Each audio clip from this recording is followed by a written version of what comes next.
Season 2, Episode 10, A Wedding to Remember. The first event on the California calendar this fall was my cousin brother's son's wedding.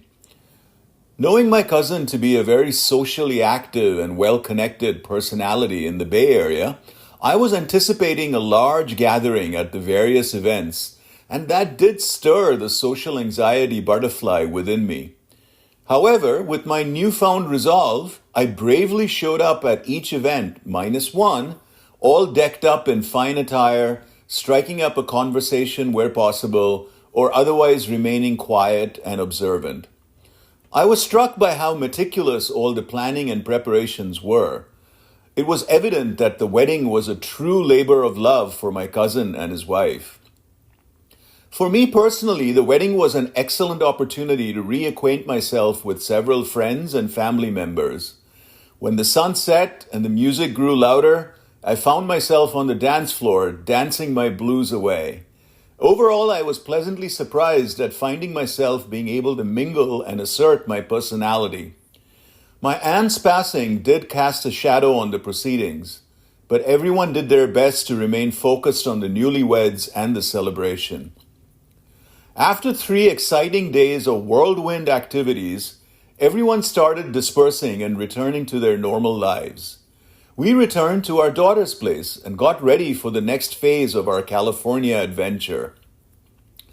It's been almost 2 weeks now since we have returned to our daughter's place, and the highlight of our stay has certainly been the time spent with our cute little granddaughter.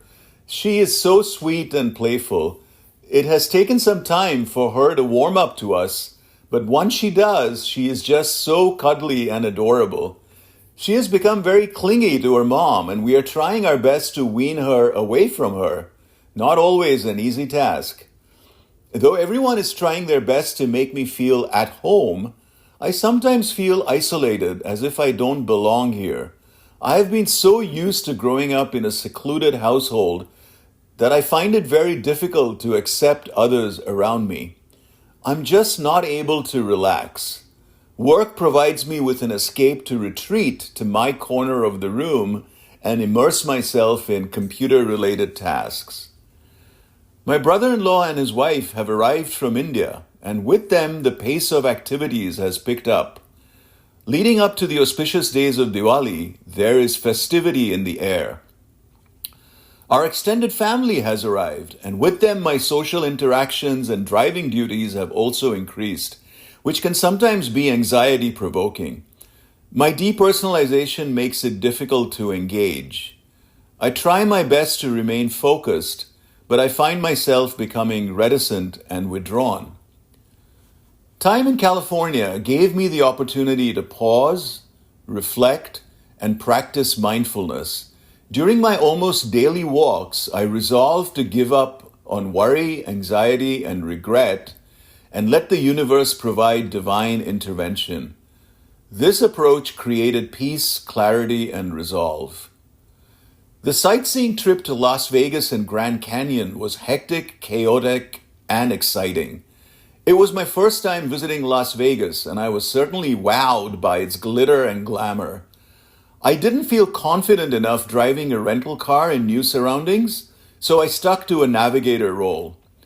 Again, I felt diffident and insecure in a socially charged setting, handicapped by my own thoughts of inadequacy.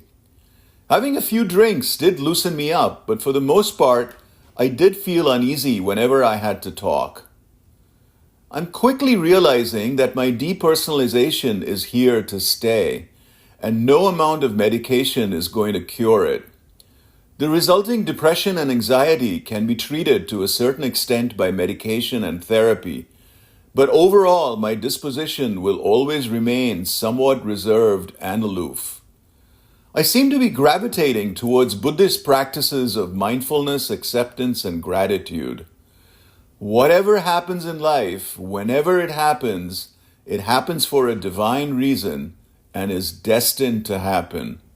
I have to learn to accept changes in life with grace and fortitude, not to get impatient or frustrated with life events, but to have faith that whatever is happening is for my own good. Amen.